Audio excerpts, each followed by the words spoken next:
about a month ago. So it was about 10 days before Donald Trump really leaned into the, give me my seats. I want to gerrymander every, House district where we have a majority in the state and we have the control of the governor. He really leaned into that. But I tweeted, unless something dramatically changes, I think this could be a best case scenario for Dems in 2026. And that was narrowly winning Congress, right? About 218 to 217. And I wanted to put this out there early because I think a lot of people had this misunderstanding that because Donald Trump was unpopular and because he'd just been elected president, that there was going to naturally be a blue wave to kind of offset that. Like the pendulum, people always feel like is going to swing back. I think a lot of people have this misunderstanding because of what happened in 2010, where Barack Obama came into office with a bunch of momentum, and then by 2010 it had all evaporated because of the Tea Party. And people always assume like, oh, okay, well, this president won, but there's going to be a reverberation. That's not really how it works out. Like obviously in 2022 people were talking about a red wave, talking about how it was going to be a big showing for Donald Trump, and that didn't really happen, right? Their whole drag queen, that was my first election that I really covered. And so it obviously didn't pan out as a lot of Republicans were forecasting it would. And I think a lot of that had to do because of the way that the races were coming up and the way the districts were drawn and all that. It seemed like this time around, just looking at the sheer numbers, looking at who was running for re-election, who, had a good insurgency campaign, who was financed enough to have a sharp looking ballotpedia. I'll admit my metrics were not always the most sophisticated, but just trying to get like a good feel of it. Now, when you look at the math and you say, okay, let's imagine that Democratic states and Republican states all gerrymander the maps to all hell, that adds like another 6 to 8 seats for Republicans. The math just works out better for them in the current districts. Districting. Do you think there's a chance that the Democrats pull away with the House majority? And if so, how do you think they manage it? I think they have a high floor but a low ceiling. That's my view of it.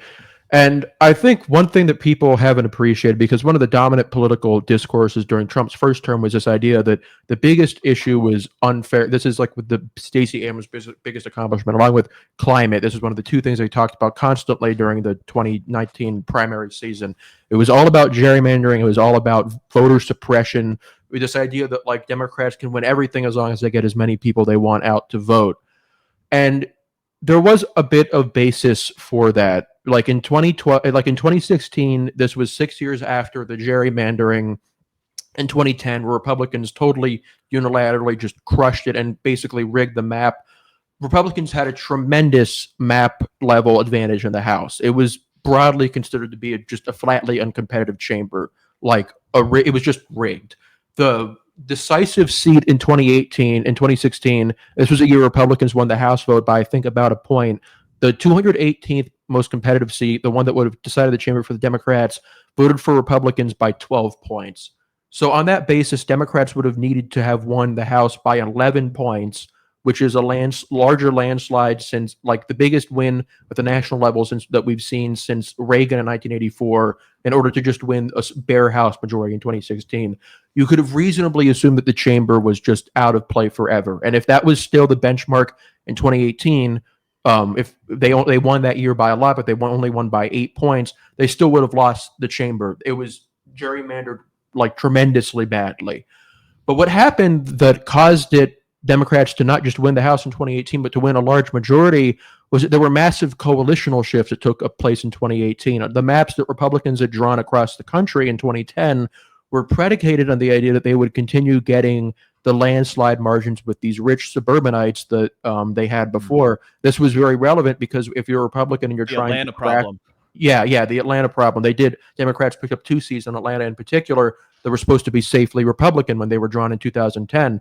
And the suburban stuff matters here a lot, because when you're cracking a Democratic district and you're a Republican in 2010, your idea is, well, I'll take this really blue inner city part and combine it with this suburban part.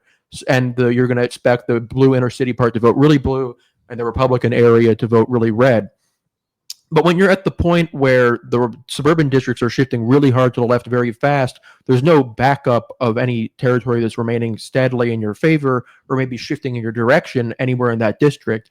So we had a lot of districts across the country that shifted very Democratic very fast in 2018, to the point where the map itself became substantially less biased, just not because anything was made more fair, but just because a lot of these gerrymanders went bust by 2018. And then in 2020, Democrats are able to maintain their House majority while only winning the House vote by a few points nationally. This would have been considered completely impossible in just 4 years earlier. Then what happens in 2022 is very interesting, where you have a very close House result. Republicans only pick up 8 or 9 seats, so they have only a majority of like 220, 222 seats. But this is while they're winning the House vote. The Republicans are outright winning the House vote by 1 or 2 points if you account for uncontested districts.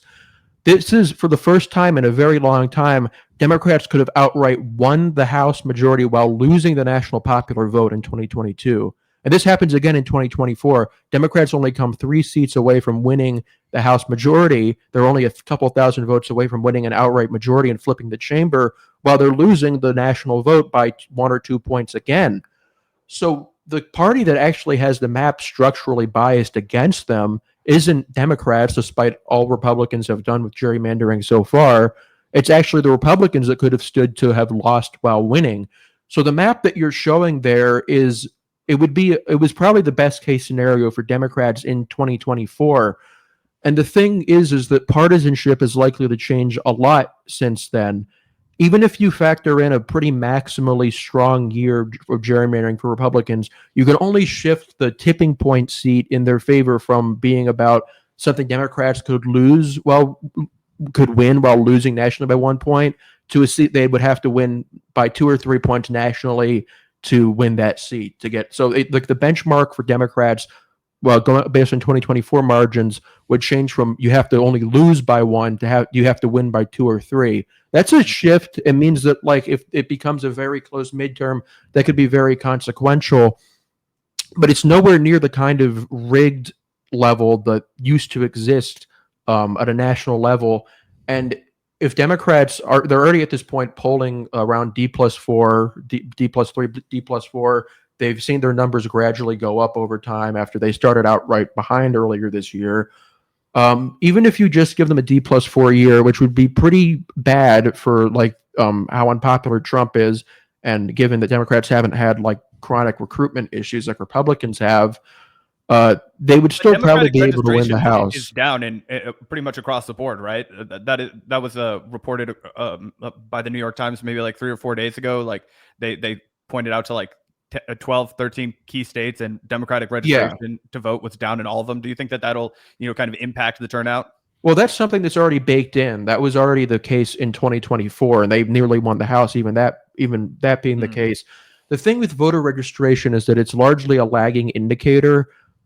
People don't regularly update their voter registration every time they change their minds. So you still have a number of southern states like Louisiana or Kentucky, and until recently West Virginia, where the majority of voters there were registered Democrats, because all 3 states used to be Democratic like 40, 50 years ago. And a lot of the older people who registered as Democrats when they were teenagers, they just never updated their registration because they never had any need to. So when those people are switching their registration, it reflects more political shifts that happened 20, 25, maybe even 30 years ago, showing up in the results now, than it does reflect some kind of eminent shift. The larger thing is that people who are newly registered have shifted away from Democrats, but that also reflects something we already do know, where the party has lost a lot of ground with the youth vote. And those people who are not registering with them aren't necessarily registering more with Republicans. It's just that a lot of them are registering as independents, and they're people who I think largely reflect a lot of the same views that we have, where they don't like the Democrats because they think that they're corrupt or compromised or too like just weak old leaders.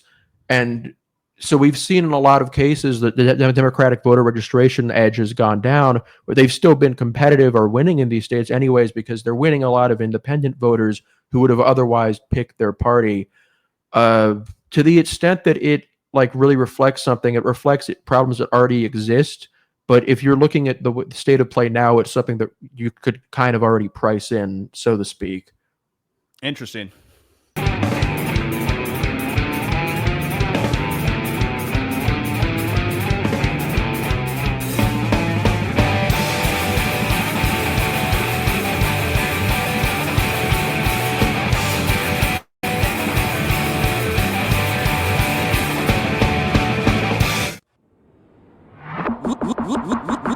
Look out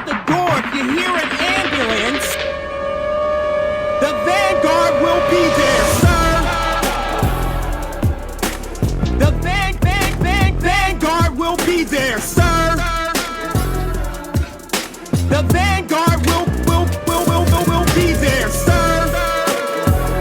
The vanguard will be there. Be